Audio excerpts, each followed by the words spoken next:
As Audio.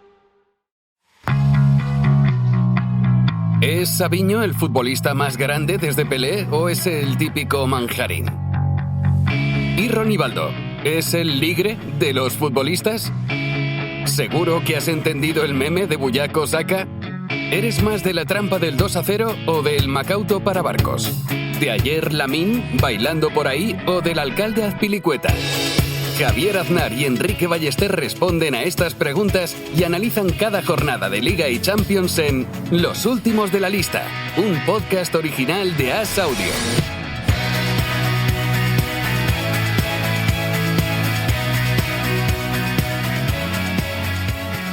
¿Cómo estás, Enrique Ballester? ¿Qué tal, Javier? Ya solo queda el Real Madrid. Ha caído eliminado el Atlético, pese a ganar al Botafogo, pues le ha fallado el PSG. El equipo de Luis Enrique, como perdió contra el Botafogo, pues ya no le valía solo con ganar al Atlético, debía ganar por 3 goles mínimo y no ha sido así. Se le complicó el torneo con ese 4-0 del PSG de la primera jornada, que ha tenido más efecto de lo que yo pensaba, porque mucha gente en el partido estaba diciendo, cuidado con... Típica cosa que no haces mucho caso al principio, ¿no? Si hay triple empate, dices, ¿cómo va a haber triple empate? ¿A dónde vas? Y ¡pum! Ha ocurrido eso, ¿no? Y ha pagado ese muy mal comienzo de torneo del Atlético de Madrid. Sí, esto es como una palmadita en la espalda a los que sufrimos por cualquier cosa en el fútbol, ¿no? Que cualquier variable que nos puede caer en contra estamos pendientes de ella, ¿no? Un cuádruple empate en la jornada 38 por culpa de un saque de banda mal sacado, ¿no? En el minuto 84 de la cuarta jornada, ¿te acuerdas? Ahí lo tienes metido por si acaso y ha sido un poco así. Es verdad que el Atlético este torneo no ha estado del todo bien, obviamente, pero cada momento en el que podía reengancharse o cambiar las cosas, ¿no? Ya lo dijimos en el partido inaugural contra el PSG, pues le ha caído cruz en la moneda, ¿no? En revisiones un poco al límite del VAR, en momentos de partido y nada, experiencia corta de Atlético, ¿no? Que ha llegado un poco con el ánimo bajo al no haber fichado a nadie al final. Está raro el Atlético de Madrid, ¿eh? Le veo raro. Que es verdad que ha tenido, yo aquí lo dije, ¿no? En el podcast, el partido contra el PSG, que fue una derrota abultada y que además creo que con decisiones arbitrales para mí complicadas de entender, pero hay una sensación con el Atlético de Madrid de, no sé si es ligero cansancio, ligero agotamiento de proyecto o también un poco que es sinónimo, que es consecuencia de todo lo anterior, muchas excusas últimamente, o sea, muchas intentar explicar con cosas externas que no te ha dado, no te ha alcanzado con tu juego o con tus condiciones. Yeah. Y veo últimamente al Atlético de Madrid refugiándose demasiado en eso. Y también que la figura de Filipe Luis como entrenador del Flamengo, que lo está haciendo bien en este mundial y demás, y que ha ganado varios títulos ya, veo muy claro el paso al Atlético de Madrid de Filipe Luis y el fin de ciclo de Simeone. Incluso veo a Simeone cogiendo al Inter de Milán, fíjate. Es como que pero bueno, las fichas de dominó he visto, me he anticipado. No es la primera vez, Enrique, que aquí te digo el futuro próximo, ¿no? Yo te lo dije, por ejemplo, con Joao Félix, dije, va a acabar en el Barça seguro. ¡Pum! Sí.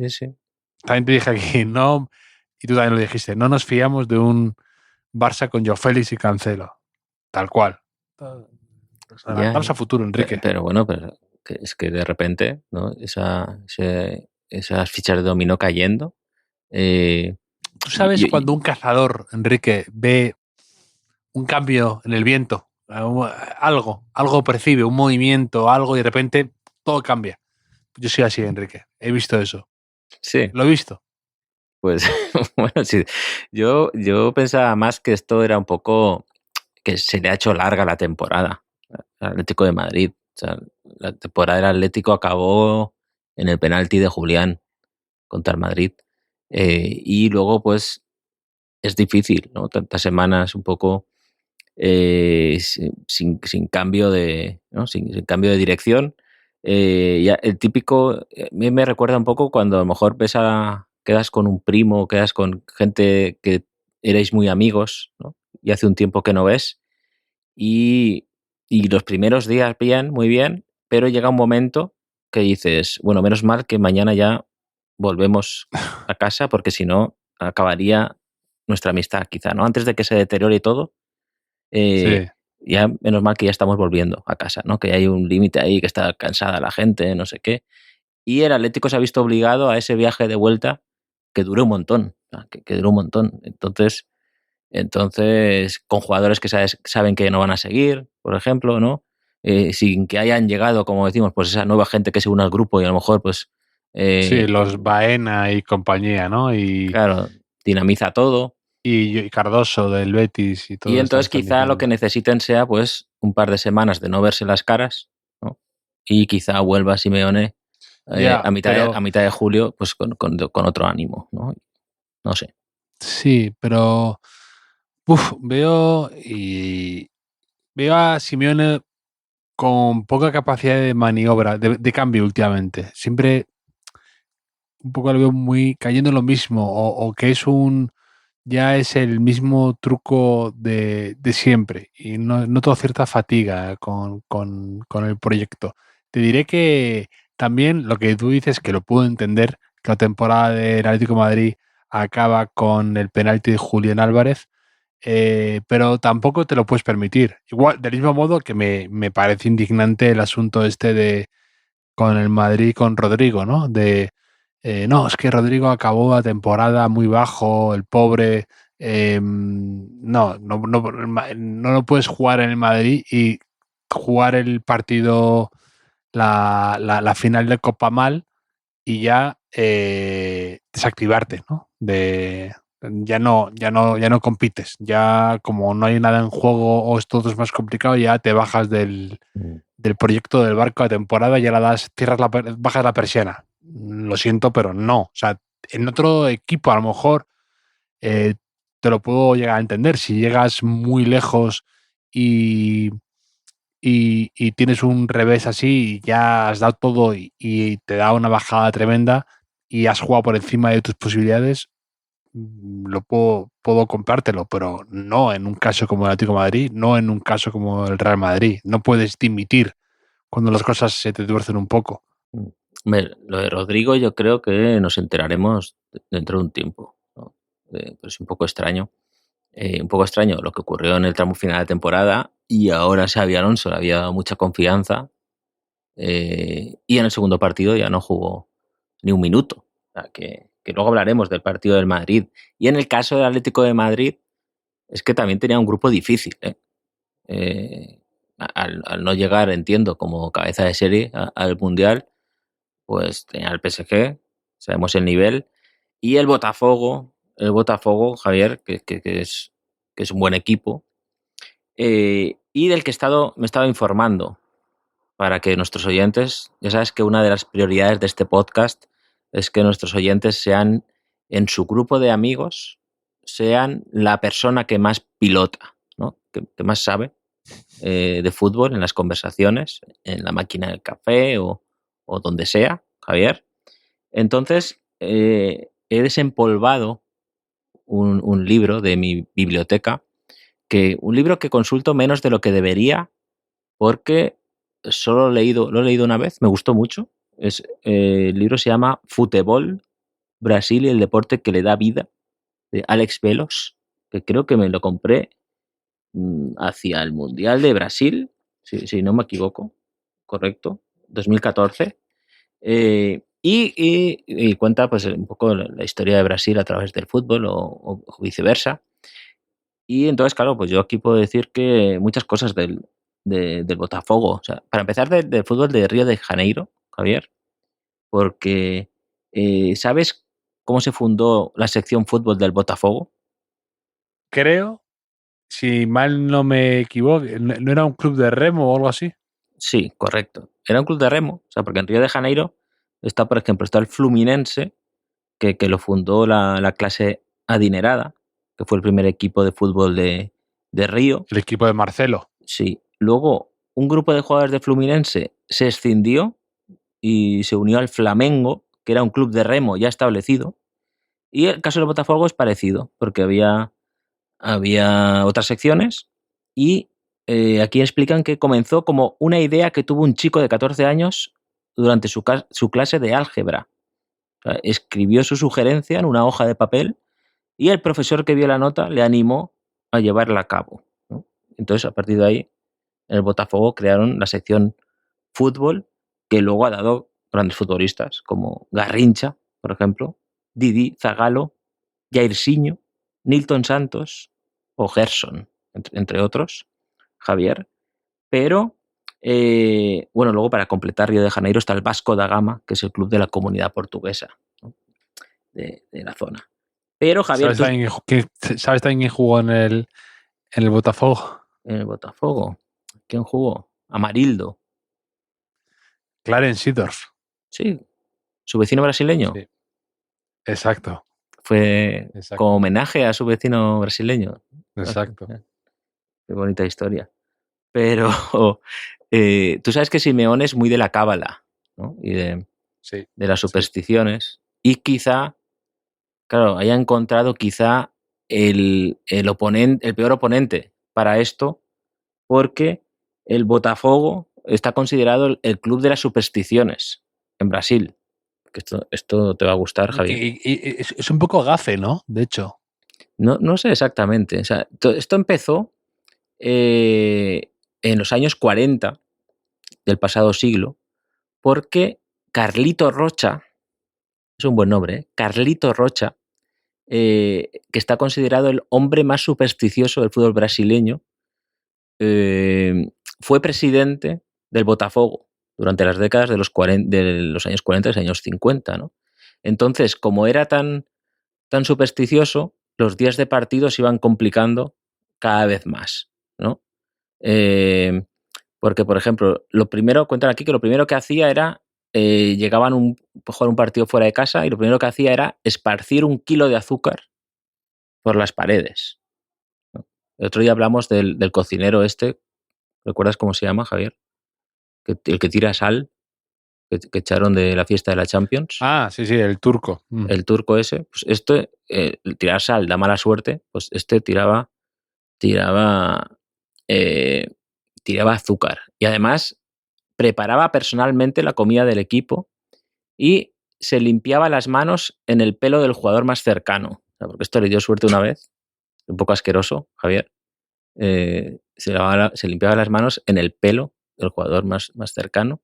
Luego, cada defensa tenía que introducir en sus botas un trocito de papel con el nombre del rival que tenía que marcar, ¿vale? Porque consideraba que así estaban encima de ellos incluso antes de comenzar el partido. O sea, ¿qué te parece?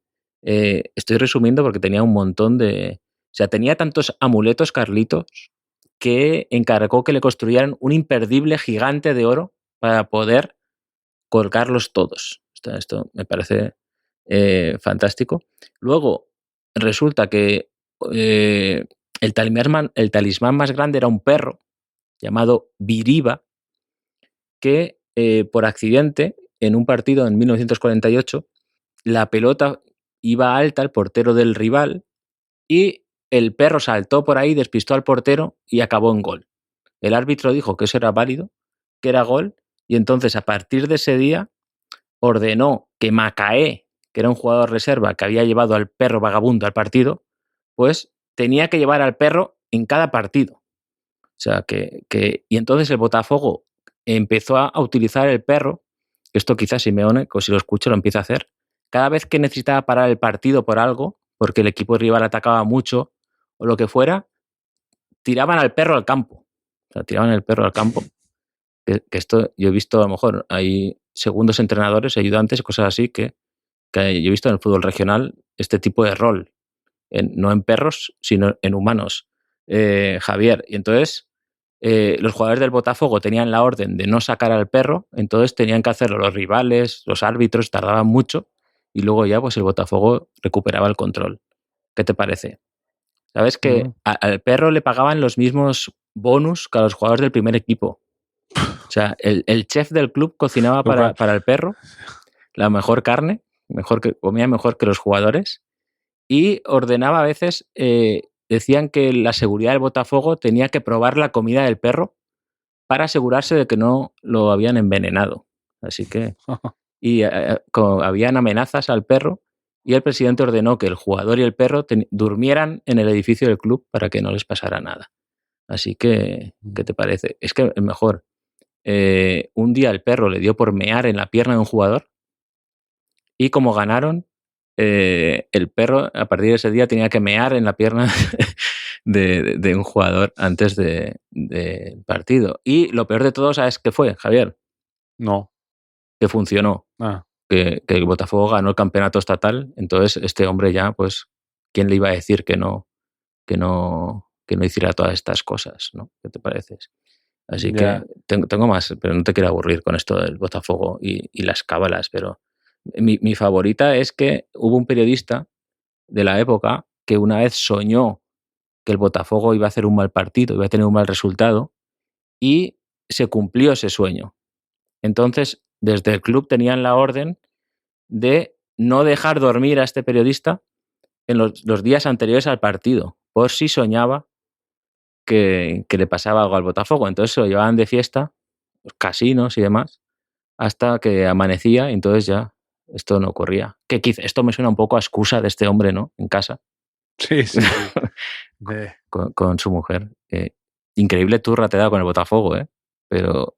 No, pero es verdad que el Botafogo tiene fama, eso, como de un pelín de equipo tendente al cierto luserismo, ¿no? O sea, cierto...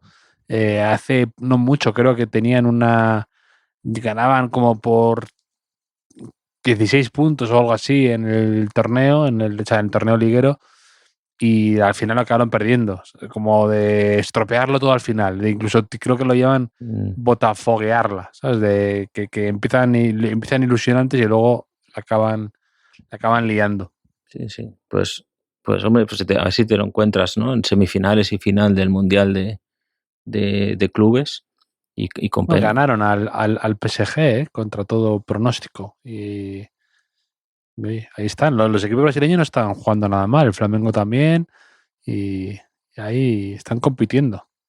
Sí, bueno, es que esto no sé si es una apreciación nuestra errónea desde el viejo continente, ¿no, Javier?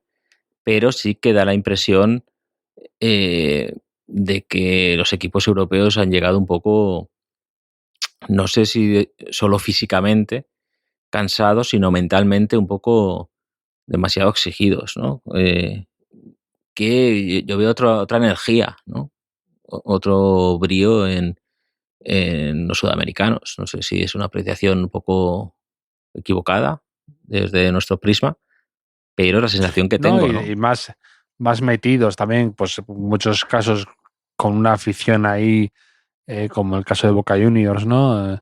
Que se hace muy presente y que lo están viviendo mucho y está más... Sí, los equipos europeos se les ve un poco muy de post-temporada, ¿no? Más que pretemporada. O sea, es más sensación de necesidad, se necesitan irse de vacaciones y lo que tú dices, dejarse de ver un rato y ya poner el contador a cero dentro de unas semanas. Hombre, sí, quizá sí que esté un poco de pretemporada, ¿no? Pretemporada de la pretemporada. O quizá me recuerda un poco a antiguamente en el instituto que había recuperaciones en julio. Tú suspendías y tenías dos oportunidades, ¿no? O recuperar en julio o ya en septiembre. Entonces el Madrid tiene esta primera recuperación un poco de la temporada con Xabi Alonso. Tuvo un sustito contra el Pachuca, ¿no? Que se quedó con 10 en el minuto 7, o minuto 8, en un error de Asencio, pero sacó adelante el el partido luego bastante bien. Es verdad que con mucha intervención de Courtois, pero yo creo que bastante solvente, ¿no? No sé qué te pareció a ti, Javier, el partido. Sí, lo de Asensio pudo tener una mayor repercusión, quizá de lo que al final tuvo y además creo que sale en la foto de los otros partidos, ¿no? Asensio, y creo que además se lo han hecho ver. Yo creo que Asensio es una impresión que tengo desde hace tiempo, que no es tan bueno para lo flipado que es. Que esto es una percepción que tengo también con varios jugadores del Barça, de estos canteranos, que gustan mucho. Y con Asensio la tengo similar, que quizás sea la única actitud posible para jugar en un equipo así, ¿no?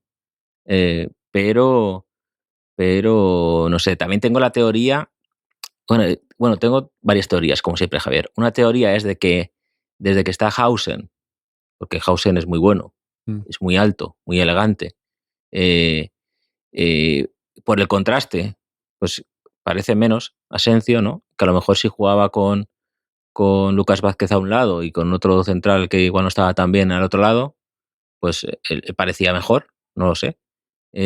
Aunque a veces en el fútbol es lo contrario, ¿no? Cuanto mejor te rodeas, pues también mejor pareces tú. Es una teoría a desarrollar. Y la otra teoría que tengo, Javier, que quizás sea más factible, es que Xabi Alonso es tal estratega, es tan bueno, que sabía que se juega mejor con 10 que con 11, sabía que el Pachuca no había preparado el partido para jugar contra 10, porque el Pachuca jugó mejor contra 11 que contra 10 en ese rato. Entonces les desajustó los planes por completo. Sí, Y él sí había la preparado. autocanasta de Ferran. Claro, y él sí había preparado jugar con 10. Y entonces, pues ahí estuvo la clave del partido. Sí. Y Asensio realmente pues se sacrificó por el bien común. Con lo de Asensio, estoy de acuerdo contigo en tu apreciación sobre él como central. Yo no creo que sea tan bueno como se ha pintado. Sí creo que hace una temporada muy buena el año pasado, también producto de que el Madrid estaba sin centrales y los centrales que estaban iban muy justos de fuerza, y creo que Asensio entra y es un chute de energía y de un poco una cosa de exuberancia física por momentos, que eso a la gente le gustó mucho, pero le veo como cuarto central y gracias. Sinceramente, no es por hacerle de menos ni nada, sino que, bueno, creo que a veces es un pelín exagerado con las faltas, tal. Ha salido en la foto de estos dos partidos, también contra el Arsenal en el Bernabéu, ¿no? Que hizo un penalti un poco tontorrón y ya lo ha hecho más de una vez. Y creo que es un jugador muy aprovechable. Creo, pero que no creo que sea ese central, ese jerarca que mucha gente madridista se ilusionó de estamos ante un jugador generacional y todo esto. No. Y luego lo que tú dices de la actitud de un poco flipado, yo creo que también un poco lo que dices del Madrid, de que a veces es necesario para triunfar, y también creo que está un poco inevitablemente relacionado con todo el embrollo legal que tiene, que es bastante serio, que es un poco difícil de gestionar allá donde va, en sitios donde se lo recuerdan y demás, y que creo que tiene esa actitud un poco de arisca, ¿no? De no sonreír nunca, o parece que está un poco enfadado o desafiante, ¿no? Y es difícil.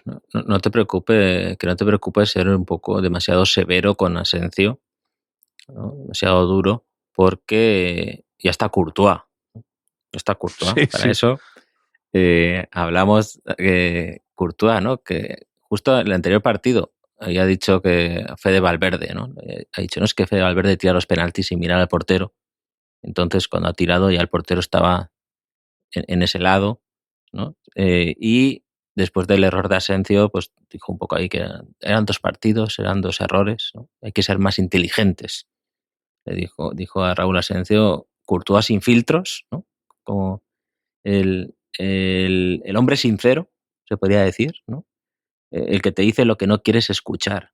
Javier, Sí. tengo miedo de... Si Courtois fuera un abuelo que en mi pueblo, cuando voy en verano, me diría, Enrique, estás más gordo, estás muy viejo, Enrique, ¿no? Cuídate un poco, te has dejado llevar. El hombre que te dice las cosas a la Sí, cara, Courtois. Bueno, sí, realmente a la y cara no, ¿eh? Lo dice en la tele. No sé si luego en el sí, sí. vestuario se lo dice, ¿no? Lo han criticado, a mí me parece muy bien. Yo soy bastante partidario de que se pueden decir las cosas con cierta naturalidad, ¿no? Que ahora estamos en un momento en el que todo parece que cualquier cosa que se diga de tu compañero, de tu equipo, es tirarle a los leones y todo esto.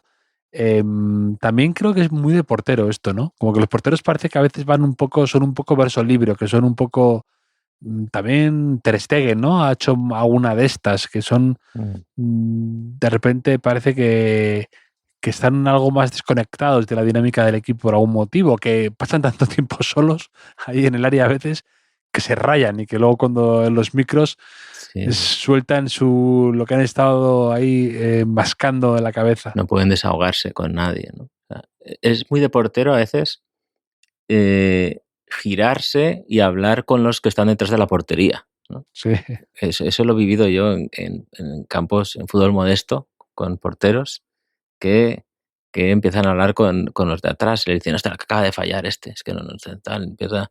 Y quizá Courtois no puede hacer eso porque lo están grabando, entonces va acumulando ahí y al final lo tiene que decir, ¿no? No se puede decir a nadie y funciona así. Ter Stegen dicen que es el único que le decía un poco las cosas a la cara a Messi en el Barça.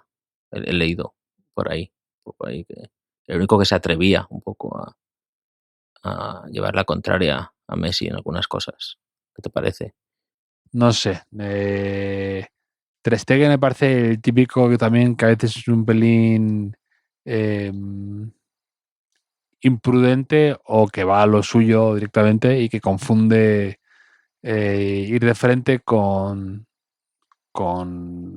mirar por él mismo, ¿no? Mm. Eh, a veces sí que ha sido bastante inoportuno. Ahora está... No sé no sé qué van a hacer con él, ¿eh? Porque yo creo que le quieren largar del Barça a toda costa. Hombre, Pero no sé si será fácil. cero dudas. Hombre, ya tienen experiencia, ¿no? Con Aubameyang y con otros, al final se van, ¿no? No sé, yo creo que si han hecho esa apuesta por Joan García es para que juegue, ¿no? Desde el primer día. Veremos qué hace el Madrid también con Gonzalo García, Javier, que no marcó en el segundo partido, pero hizo mejor partido que en el primero, ¿eh? Jugó muy bien, Sí, jugaba muy bien de espaldas, hizo primeros toques muy útiles para el equipo, entendió muy bien. Y cada vez parece más claro que se va a quedar en la plantilla, ¿no? Ya me sorprendería mucho que no fuera hombre, así. yo creo, de hecho, diría que es la apuesta más clara de Xavi Alonso por encima de otras muchas pequeñas decisiones que a lo mejor se van a ir viendo poco a poco y que estará tomando, pero la apuesta por Gonzalo y de... También creo que a veces eso algunos entrenadores les cuesta hacerlo, ¿no? El darle el estatus de jugador de primera plantilla a un jugador de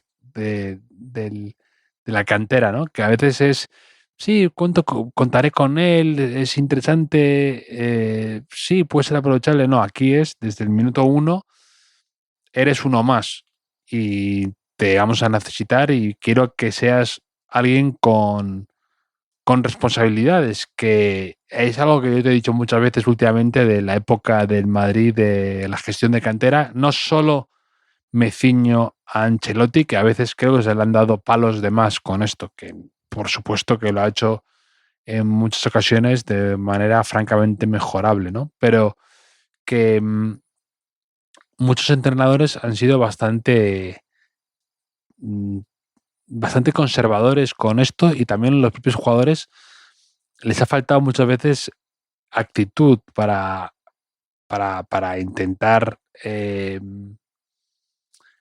intentar demostrar que su sitio es el primer equipo. Eso que muchas veces a lo mejor puede considerarse flipado, como antes hemos dicho de Asensio, pero por ejemplo yo me acuerdo de Raúl, ¿no? Cuando casi le monta un pollo a Valdano al cuarto partido porque él se veía titular, y que a veces la gente puede parecer que tienen humos, pero yo a veces echo de menos eso, oye, quiero jugadores que se crean que pueden estar ahí y que lo demuestren, y que luego no se vayan por ahí a un equipo más, pues que a lo mejor lucha por otros objetivos y todos se vienen abajo muchas veces, ¿no? Lo de eso que dicen, de fuera de Madrid hace mucho frío, ¿no? Fuera de un equipo grande, de las instalaciones, de todo lo que te ofrece el Madrid o el Barça o el Atlético de Madrid o quien sea, muchas ocasiones, cuando salen de ahí, de ese paraguas, no se saben adaptar porque no tienen las herramientas y les falta eso, estar en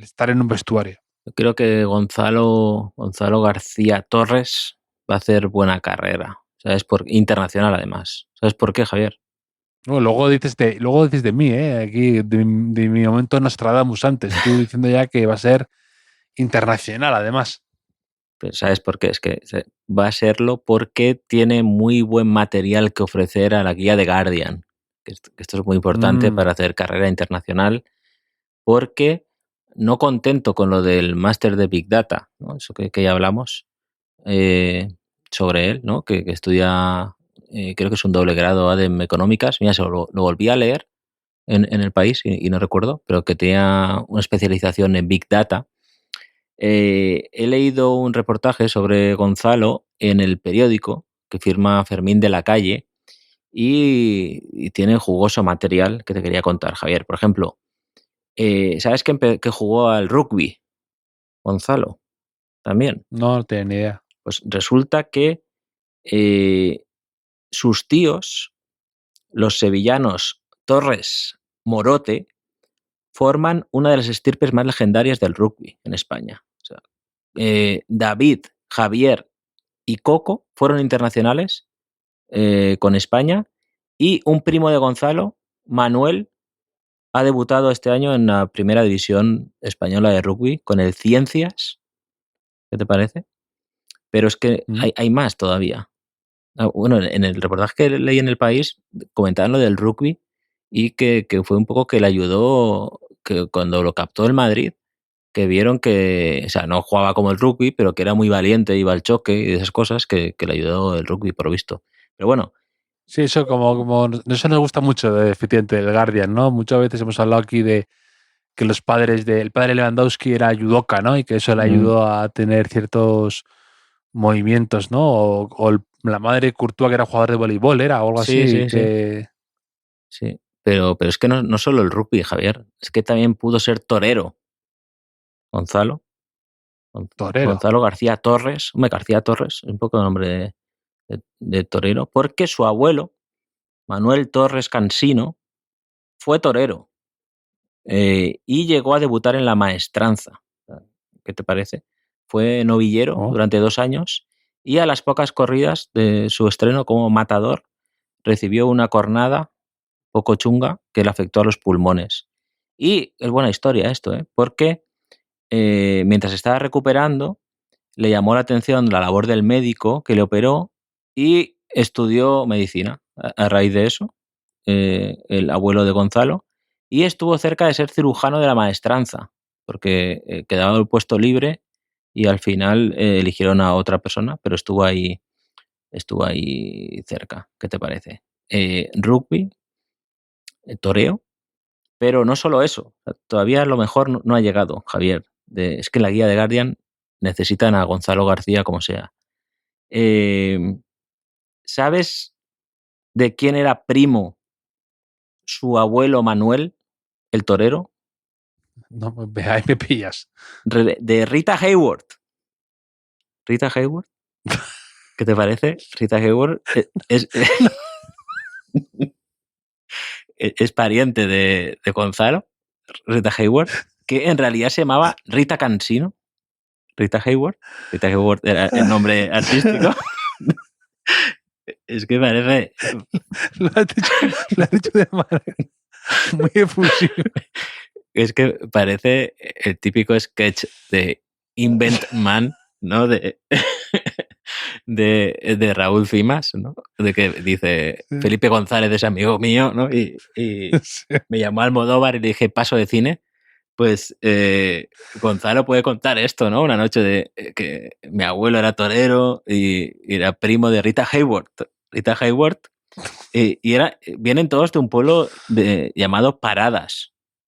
No sé de dónde están. O sea, así que Gonzalo es pariente de la estrella de Hollywood. ¿Qué te parece? Bueno, es en el periódico donde cuentan lo de... comenzó jugando en el SEC y luego jugaba en el Santa Bárbara y de ahí al Jarama Race, y su agresividad con y sin balón nacía del rugby. Le llevó un poco ahí a ingresar en el Real Madrid. Fermín de la Calle es su experto en rugby. Claro, igual se ha inventado todo, ¿no? Igual se ha inventado todo para hablar bien del rugby, que eso le gusta mucho, ¿no? Sí, pero vamos, increíble inmersión tanto en el Botafogo como en la vida personal de la familia de Gonzalo García Torres. Pero es que Rita Hayworth, poca broma, ¿eh? Rita Hayworth. Margarita Carmen Cansino, ¿eh? Rita Hayworth, ¿qué te parece? La diosa del amor. Pero, y qué bonito ahora que en Estados Unidos sea precisamente donde Gonzalo esté viviendo su particular salto a la fama. Javier, ¿qué te parece? Espectacular, vamos, me deja... No, estoy muy ilusionado con Gonzalo, me cae muy bien y me parece que es un jugador interesantísimo y me parece de las mejores noticias de este Mundial de Clubes, que bueno, tampoco es que haya habido demasiadas novedades en el Real Madrid, pero sí se van viendo cosas, pero esta presencia continuada de Gonzalo, cómo está aprovechando y es muchas veces lo que hemos dicho, ¿no? De a veces de los golpes de suerte o de estar en el momento adecuado que te puede dar el fútbol, ¿no? Que Gonzalo García a lo mejor puede hacer carrera en Madrid, incluso sea internacional, como dices, por una fiebre rara de Mbappé, ¿no? Que le ha abierto un poco el hueco en el momento adecuado en el torneo tal, con el entrenador nuevo, y a lo mejor se instala gracias a estas 2 semanas tontorronas de Mbappé ingresada en un hospital. Es que, Javier, ya por cerrar el capítulo de Gonzalo, es que el padre de Rita Hayworth, Eduardo Cansino, es de este pueblo pequeño de Sevilla, de Paradas, y era bailarín y actor. Entonces fue a Estados Unidos, se casó con una señora llamada Volga Margaret Hayworth, y de ahí pues tuvo 3 hijos, Vernon Cansino, Eduardo Cansino, que los 3 fueron actores, y Margarita Carmen Cansino, conocida como Rita Hayworth. ¿Qué te parece? Así que qué bonita historia. ¿Tú crees que Gonzalo sabrá esto? ¿O se habrá enterado a raíz de...? Por el podcast. El podcast. Sería bonito, ¿no? Un poco ahí. Que ahora The New York Times, ¿no? Que nos escucha, ahí en la redacción tienen puesto nuestro podcast en el hilo musical. A raíz de esto hagan un artículo en Estados Unidos y se acreciente la fama de Gonzalo. Porque yo pensaba el otro día también, no sé si fue viendo el partido del Inter en Miami o Porto, que fue un poco, no sé. La remontada del Inter Miami. Sí, vi la última media hora. Y yo pensé, claro, es que Estados Unidos, habrá gente en Estados Unidos viendo este partido pensando que esto es el mejor fútbol posible, ¿no? Y era un poco el Oporto fatal, el Inter como podía, y Luis Suárez sacando petróleo de cada cosa, tal, un poco, pero era un poco pobre el espectáculo para ser el gran mundial, ¿no? Gente que se está... ¿Viste al hijo de Fernando Redondo? Sí, Federico Redondo. Hizo una jugada ahí que parecía Redondo, un poco. Es que tiene planta, tiene planta de jugador, pero... Le ficharía sin duda. No, yo también funciona así, ¿no? Por eso no puedo tener un puesto de responsabilidad en el Real Madrid, porque me podría el romanticismo, pero ¿cómo de malo puede ser un futbolista que es hijo de Redondo y que es futbolista, ¿no? O sea, me refiero, ¿qué, qué riesgo corres? ¿No? De decir, es que solamente por hacer esa ilusión, el que tú dices, ¿no? El que te vengan como unos recuerdos, ¿no? De Federico ahí en Sí, el. O sea, no. Te quiero decir, tenemos a Vallejo sin jugar, a Mariano, o sea, no te puedes permitir a Federico Redondo. O sea, no. es que además No. es Federico Redondo Solari. Claro, exacto, Ay, exacto. Si Solari está metido en el Madrid, además, tráete al chaval. Tráete al chaval y ya está. hombre, la verdad es que genéticamente, eh, porque dice, a ver, por un lado es hijo de Fernando Redondo, ¿vale? Su hermano mayor, Fernando Redondo Solari, también fue futbolista. Y por el lado de madre es nieto. Para Rita Hayworth.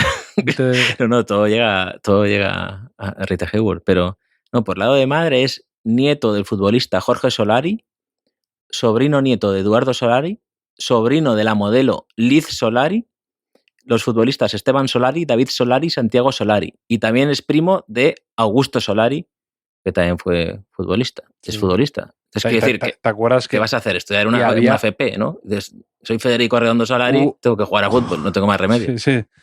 Hubo un entrenador del Tenerife que era Solari, ¿te acuerdas? Sí, claro. Hace muchos años. Pero no sería el tío de Solari, ¿no? O sí, Jorge Solari, claro, ¿no? Jorge, el abuelo, o no sé, o el padre. Pero sí, que me acuerdo de un reportaje en Marca en verano, que creo que estaba Solari en Tenerife o en Atlético de Madrid del jugador, ya no recuerdo, y Lunari, en el Salamanca, ¿no? Y era como una doble página que ponía el eclipse, ¿no? Del fútbol, algo así. Solari, Lunari, no recuerdo bien, Javier. Era joven. La época dorada del periodismo. Sí. Que con Redondo y Cuadrado se podría hacer algo similar, ¿no? Si coinciden. Pero sí. Que, a ver, el Inter Miami, creo que bueno, si queda segundo de grupo, jugará contra.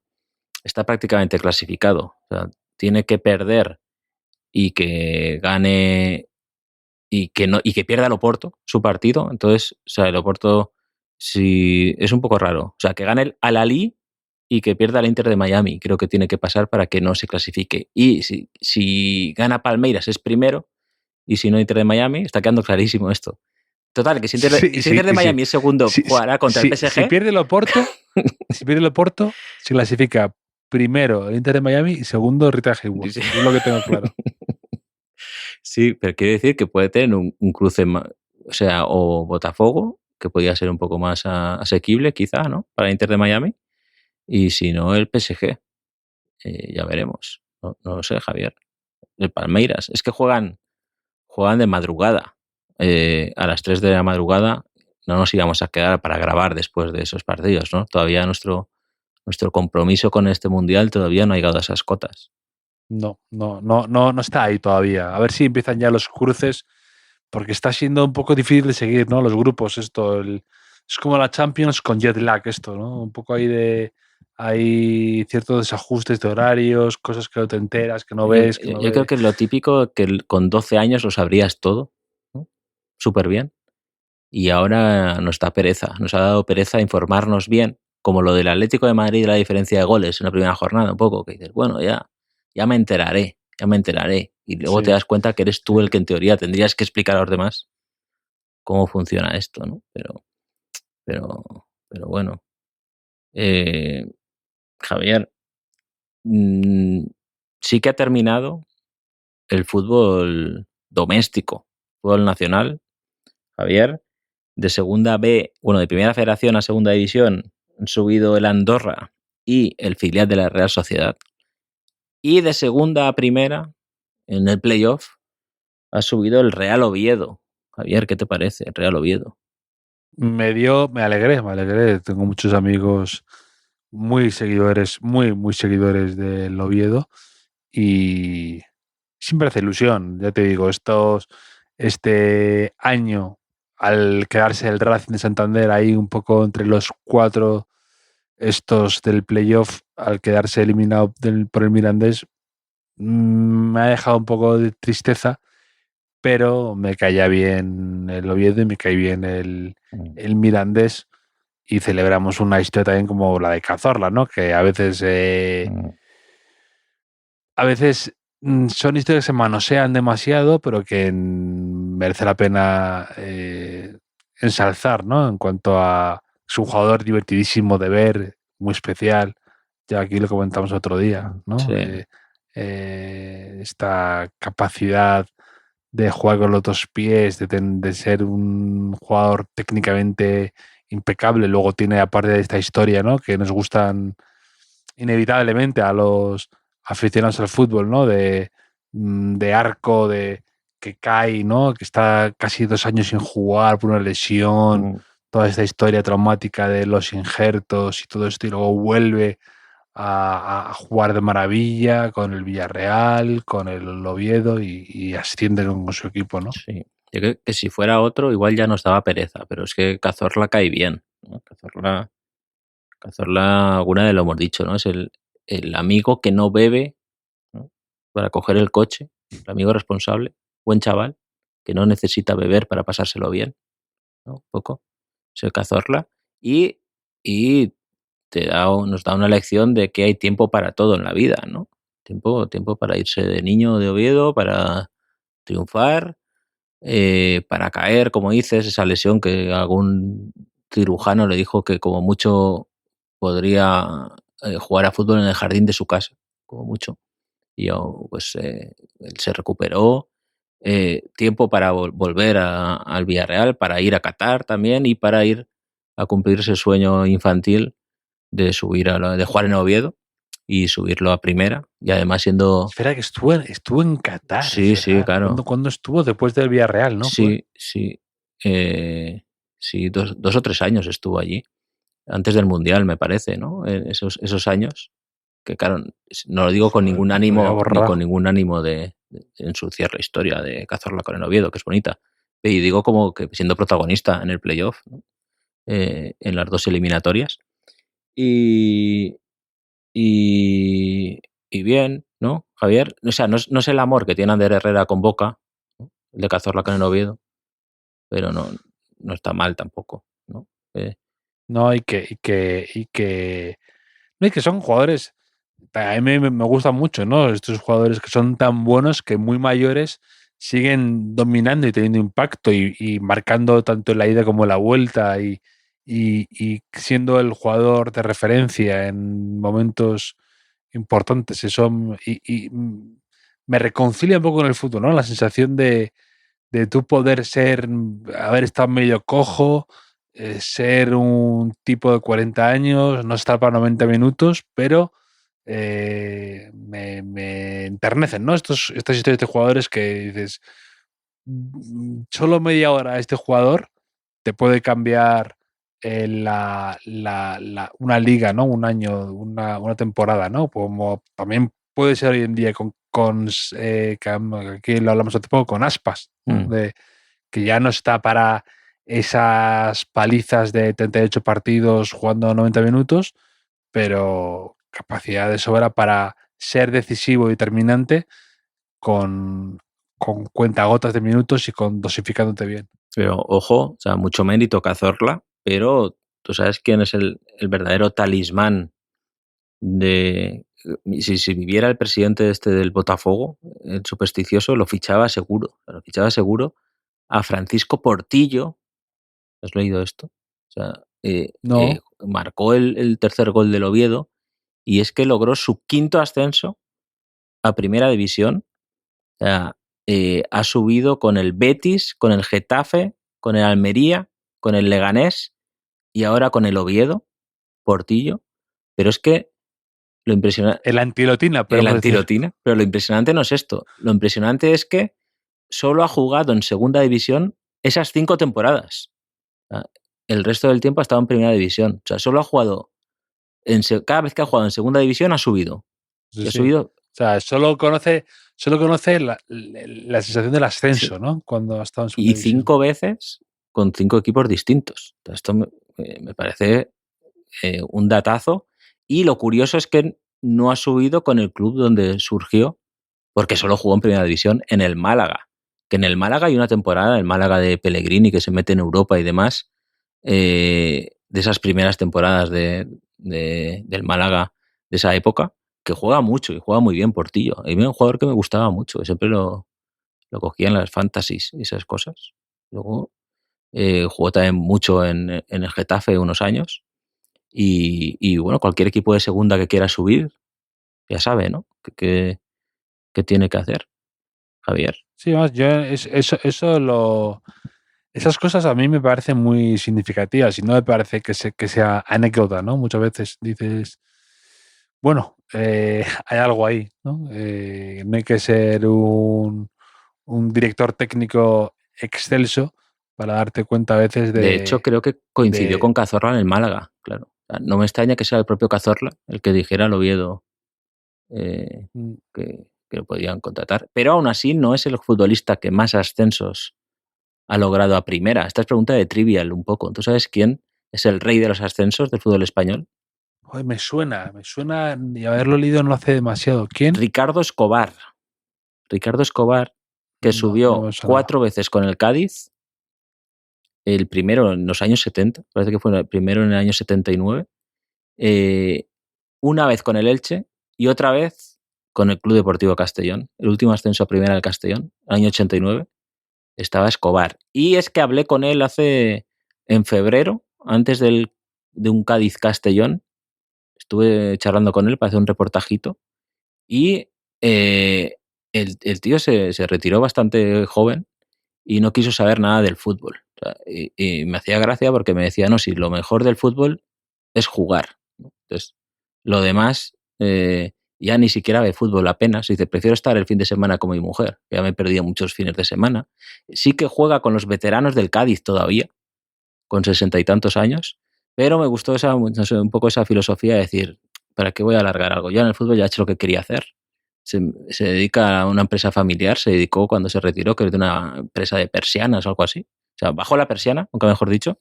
Sí, no te iba a decir, experto, te iba a decir, mira, a lo mejor era que se hiciera ascensorista, ¿no? Después, pero mira, Sí. las persianas es muy de subir. Con 32 años se retiró. Dijo, no quise ser entrenador ni nada, porque lo mejor del fútbol es ser futbolista.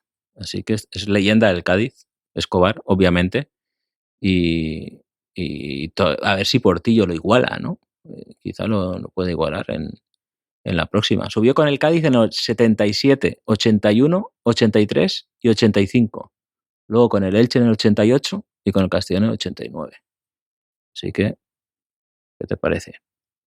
Pues ¿Y quiénes son los jugadores con más descensos, los lotinas? ¿Qué soy? ¿Chat GPT o qué? No sé. Esa no me la he preparado.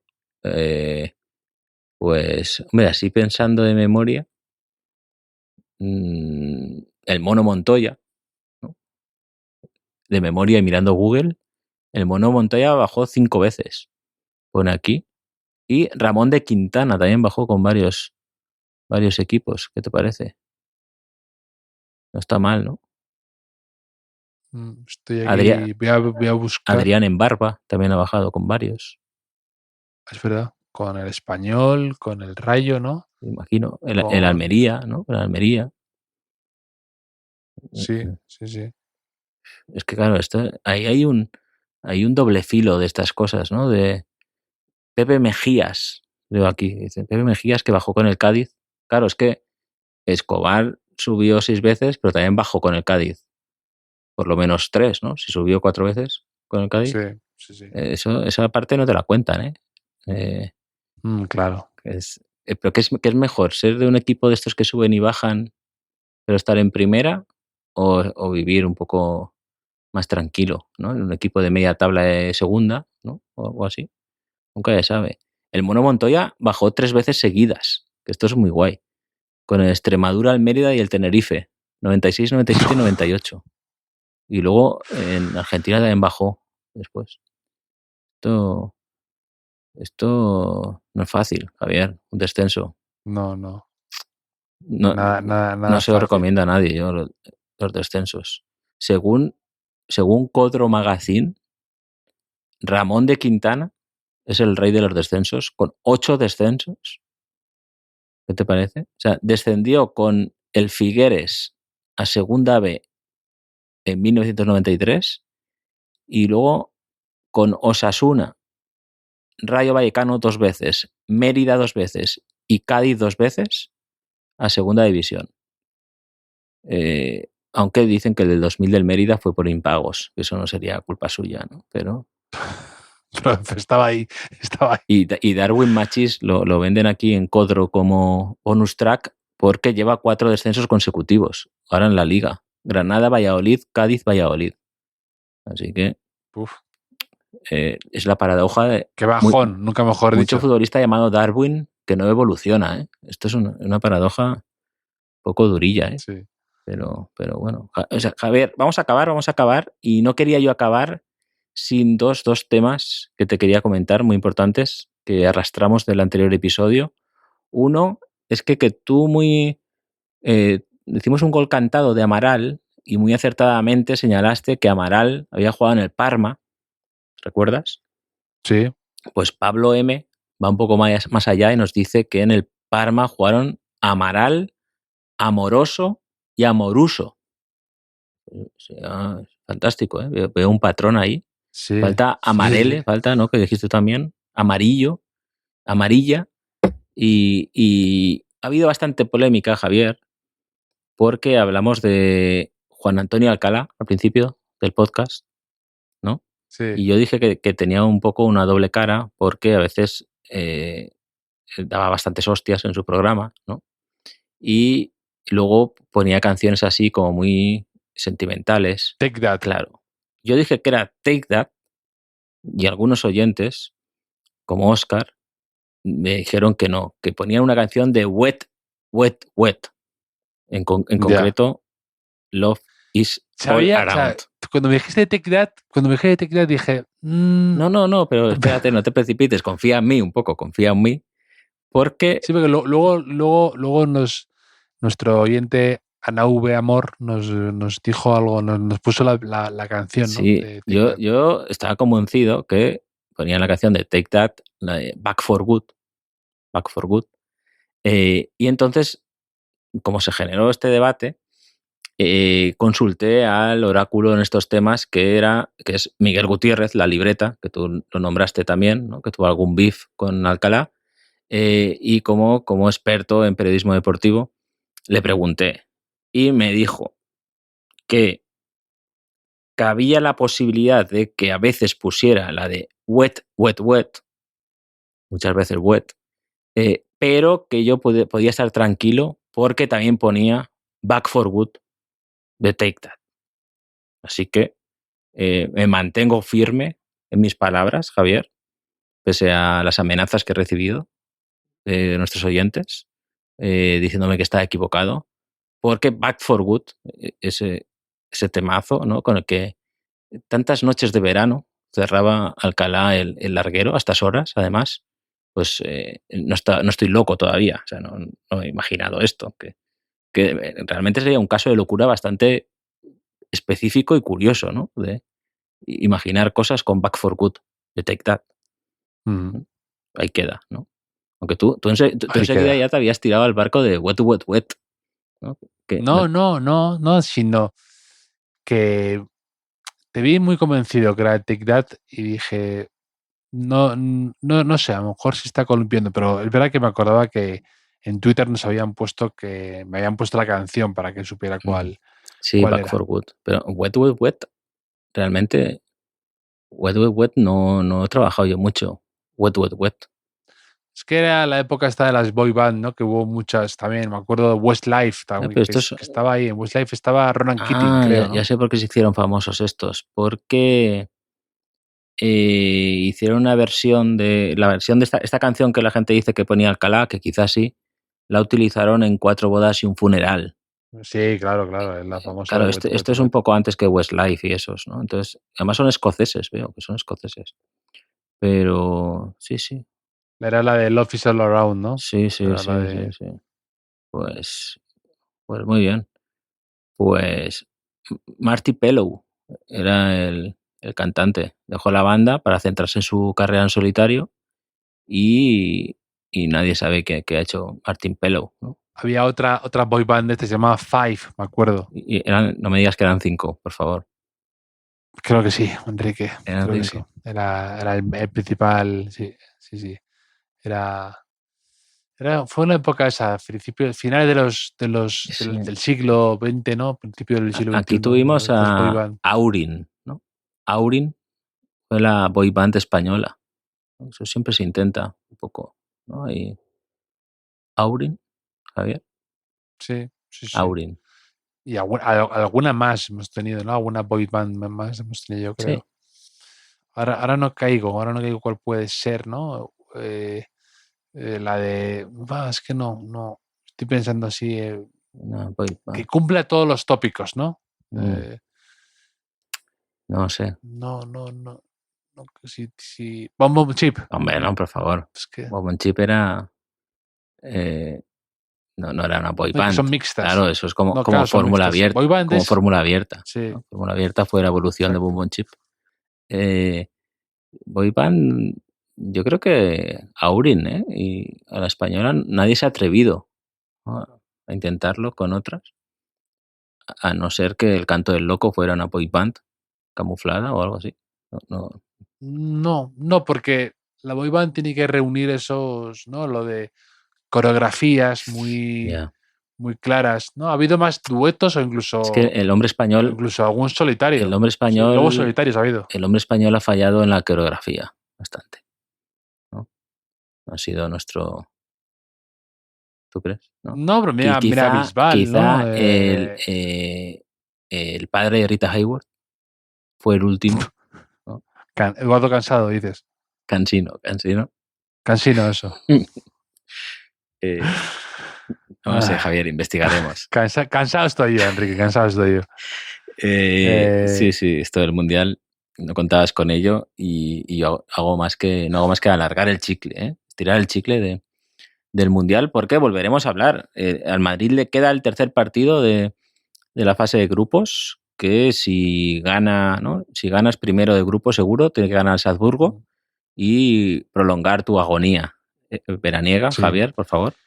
Así que, hablando de planes de verano, que estaremos el 9 de julio, creo que es, en la Universidad de Cádiz, charlando tú y yo, Enrique, de esto y de aquello. A ver si somos nosotros la boy band, ¿no?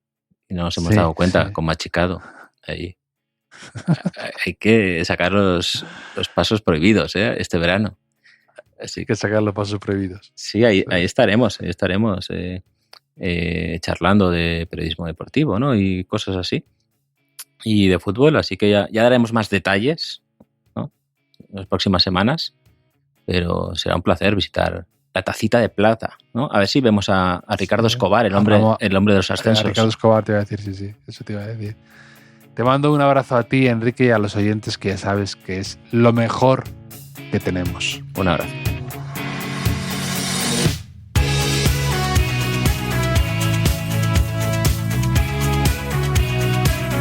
Los últimos de la lista es un podcast original de As Audio con la producción de Javier Machicado y la realización de Vicente Zamora.